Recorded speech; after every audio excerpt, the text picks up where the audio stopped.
Hey you guys, welcome back to my channel. So today is Friday. Happy Friday everyone, and we are going to be doing the review of the new Tarte Stick Foundation. And this is called the Clay Stick Foundation. And I'm going to grab my phone and I'm going to read you what the website says. And I'm going to tell you why.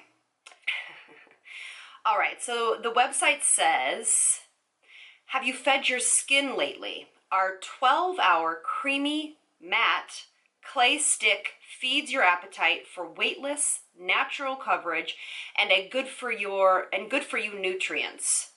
Now, I don't know what they mean. They don't say on here why they are good for you ingredients. Obviously, the line is a little bit more natural, etc., etc. But ingredient-wise, I'm looking right here, it doesn't look like there's too many things in here, obviously. Let's see here. There's a few alcohols, but there's actually no dimethicone, and there is titanium dioxide in here. It's the last ingredient. So that to me tells me that there's an SPF in it, but on the box, I don't think that they said there was. You can correct me in the comments if I am wrong, but I'm glad that there is no dimethicone or silicones in it. So that's exciting. I am light, medium, neutral. And they have a really wide selection of colors, which I am always so impressed by Tarte's selection in color ranges because I think it's obviously really important. But I have worn this foundation before, I will say that, because I wanted to try it and see if I could get feedback in my brain, because I really wanted to give you a great review of this because it is so hyped. You know, everyone is so excited. I mean, everybody wants to get this. It's a matte stick foundation, blah, blah, blah, blah, blah. Okay, so I will tell you off the bat, this is by no means matte. I don't know why they've said that, but when I wear it, and I have dry to normal skin, so on me, it should be super matte because of the way that my skin is. It just isn't. I will, again, right off the bat, I'll tell you, I wore it and within 2 hours or 3 hours, I was so shiny and it started breaking up on me. I was really not that impressed. So for this video, I wanted to give this a really good chance and prep the skin really well with all the knowledge that I have now. And so hopefully I can share this with you guys to really give you the best feedback possible. So I know that we talked about in my last video that you guys don't really like me trying foundations out with primers, but this one for my skin type really needs a primer. And if I'm going to go so far to say is I think with every skin type, this foundation is going to need a primer. So I'm going to use the Makeup Forever Step 1 Base Smoothing Primer. And I'm not going to use a mattifying primer, but I am going to use this primer to see if I can get a little bit more help in making this foundation look a little bit better on the skin. And what I'm going to do is I'm just going to apply that primer in the center of my face where I got the most kind of glowy or dewy effect. So I'm not going to apply it to the perimeter of my face.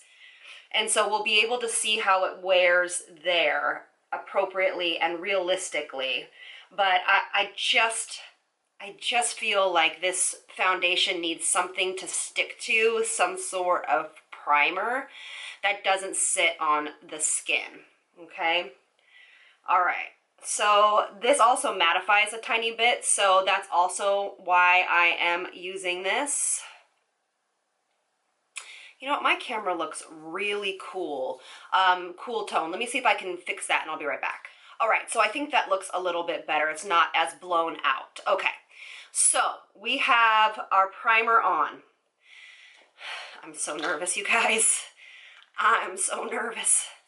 Oh my gosh, I'm just throwing stuff everywhere. Okay, so what I'm going to do is I'm going to, since it says it's full coverage, which I don't agree with, but we're about to find out. I'm going to put most of the coverage right here in the center of my face, and I'm going to start blending that out. I also thought like, oh, maybe I should combine this with like an oil on my brush to really shear it out and, you know, make it a little bit more movable on the skin, but we're not going to do that. We're just going to go straight in as if you guys were doing this. So what we're going to do is, this is the Skin Smoothing Complexion brush from It Cosmetics. Oh my gosh, my camera is still doing that. I'm sorry, you guys. I'll make sure that that's fixed for my check-ins. Okay, so if this is a full coverage foundation, those couple of swipes that I did should really be giving me quite a bit of coverage. I really kind of went in very heavy-handedly, and look at, I mean, I wish you guys could see this in real light. All right. I think I fixed my camera. Oh my gosh, please bear with me. I am not good at this, but okay. So I think that this really shows you a little bit more how it's looking on the skin. This is not full coverage. I'm sorry. I love Tarte. You know that I'm a big supporter of Tarte, but this is not full coverage. Like the Hourglass sticks are really full coverage. And I'm applying this with a brush. I'm not applying it with a beauty blender. So I'm going in for a second coat, buffing it in. Okay, it's actually removing product. I don't know what to do. This is exactly what happened the first time when I used this. So I'm just gonna keep building this up. I do think that this foundation would be good for all skin types, oily. I just think that it's going to be too luminescent for you. Look at my skin already. I didn't really prep this with anything luminescent or special, so I don't know what you think. But again, I would, if I'm trying to build this up to full coverage, I want this to be a little bit more dramatic. You can still see my pigmentation really well through it. So maybe what I'm going to do is I'm going to start giving like more stippling motions and see if that can build it up a little bit more. And you know, I don't put a ton of product on my forehead. Okay, so this product does go on a little bit better when you use stippling motions. But would you call this, you guys, matte? I just don't know if I would call this matte. I mean, my skin is really luminescent. I mean, it looks pretty, but I mean, this is definitely not matte. Okay, so the best way to apply this foundation is with a brush and in a stippling motion like this, in a patting motion. So I thought it would be fun, and really the test with this foundation is wearability, how it's going to wear. So now what I think I'm going to do is I'm actually going to try the Tarte Rainforest of the Sea Concealer. I'm in light, and I have tried this maybe once or twice, and I was not in love with it, but I know I've been working on that concealer video, so I thought, you know what, why wouldn't it be fun if I start to kind of incorporate, if the foundation has like a corresponding concealer, why don't I kind of build that into it so you guys can have a really nice kind of full review on some of the things of the line. So this concealer is not supposed to be like super full coverage, it's supposed to be hydrating. It's not like their Maracuja concealer, their creaseless concealer, which I know is super full coverage. But I just wanted to see how this would do. And I think what I'm going to do is, I think I'm going to, I don't know. It's okay. It's just really watery. So I think that I just put on a little bit too much. So if you want a concealer that's super, super lightweight, this is a good one for you. Like teenagers, early 20s that really kind of just kill that no makeup look, this might be a really nice one for you. Or if you're looking for a concealer that you just want to slap on with no other makeup, this might be nice because I can still see through where I don't want to see. Like I would like it to be a little bit thicker for my liking. But you guys can make your own judgment call. It's nice. It just doesn't have a ton of coverage, which is totally fine. I am going to mix a little bit of the concealer. It's definitely not Shape Tape, we'll just say that.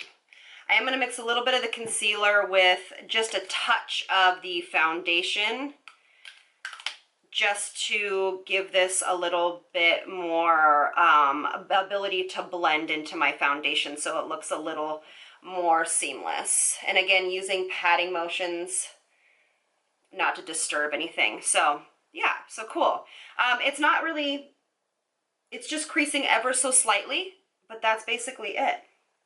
So what I'm going to do is I'm going to go finish the rest of my makeup, and then I'm actually going to pop outside and show you guys what it looks like. Okay, so I'll be right back. All right, so my makeup is done. Now, it looks real good right now, and this is what happened before.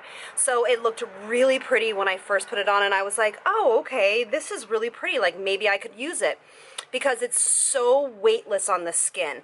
It does not dry down, I will tell you that. It does say it's a 12-hour wear foundation, but it does not dry down. So obviously it has that kind of capability, those staying capabilities inside of it, those long wearing capabilities. But for me, it definitely did not dry down. I did set my face, because last time I did not. I set it with my Hourglass Ambient Light palette and my Estee Edit blue flash powder, and obviously I'll put all the information in the description box of like my whole face. And if you want me to recreate this look, it's so easy, let me know. But yeah, so I did definitely set the face. I also set it with all-nighter, because again, I have had experience where this has a tendency to wear off very quickly, and I have to go to work and I have to look presentable. So let's have our fingers crossed that this actually will work out this time, because maybe it just takes a little bit of extra prepping, because it does feel so weightless on the skin and does look really full coverage in this light. But again, I've set it with powder, and I've done the rest of my face, so you know, it feels really great around my forehead area. It doesn't feel like it's cracking anywhere, so fingers crossed, like I said, that this is going to hold up. But I am actually going to check back in with you in about 5 hours, and let's see. All right, so I'll see you guys in just a little bit. I got the watch. Oh, she's showing you her watch. All right, so it is hour 6, and I'm going to tell you, it's actually holding up pretty well. What do you think of Mama's face, baby girl, huh? Does Mama look pretty? Beautiful. Oh, my baby girl. All right, you guys, so honestly, I think it's looking really good. It's breaking up just a touch right here, and I'm not as shiny as I was before, and it is slightly breaking up around my face. We are at hour 6. So this is why, honestly, I try some foundations out before I do my videos for you guys. So that's the reason why I do these sometimes for you guys whenever I try them out first, because if this was the first trial, I would have never recommended this foundation. But right now at hour 6, it's looking really good. I've just worked really hard. I've been running around with my client, and so far so good. It definitely is holding up really well. So I think, again, we'll have to check in at a couple hours later, but I just wanted to make sure that I gave you guys the best review possible and didn't skew it by trying it for the first time and it not being right. So yeah, so we're doing good so far, and I'll check in with you guys after this little munchkin goes to bed. Say we'll see you in a little bit. A little bit. Bye. Don't you love summer nights? It is just so beautiful at like 9 o'clock at night. It is still really bright out. Anyway, so this is my final check-in. It is on hour 10, and I have to admit, this foundation really lasted a lot longer than it did the first time. It is less shiny by leaps and bounds than it was the first time, and it definitely held up a lot better than the first time. It is definitely kind of starting to break up here, but a lot of my foundations will do that here at about 9-10 hours, which is a long time to wear a foundation. By this time I'm ready to take it off, I'm ready to do my skincare and all of those things. So I'm just gonna say, all in all, I think it is a good foundation. Do I think it's my favorite? No, but that's okay. Will I use it again? Yeah, now that I know how to use it. And I hope you guys didn't mind that I tried it before, you know, I did the initial first impressions on this product, you would not have wanted to see the outcome the very first time. So my kind of words and my final thoughts on this is that it is great for, I would say, normal combination. I would say you could veer on the side of dry for this, for sure. I just don't think that super oily and super dry this would jive with. You definitely have to prep the skin appropriately for your skin type to make this foundation work for you. I really learned that lesson this time, because by me prepping it with just a little bit of Makeup Forever in the center and setting it with some powder, it made a world of difference. It's super lightweight on the skin. There's fantastic shade selections. So yeah, and it actually has no dimethicone in it, which is fantastic. And yeah, so it's cruelty free, all those fun things. So if you haven't already, please subscribe, hit that button down below, thumbs up if you guys want me to be doing more Foundation Fridays. I am thinking about halting this series and doing something different, but if you guys want me to, hit that thumbs up button or comment below. Let me know if there's some really pressing foundations that you guys want me to try, or if you have other series ideas that you'd like me to start. You know, I love to hear from you guys. But that's it for this evening, and I will talk to you guys soon. Don't forget, you are so, so loved. Lots of love from me to you. Mwah. Bye, you guys.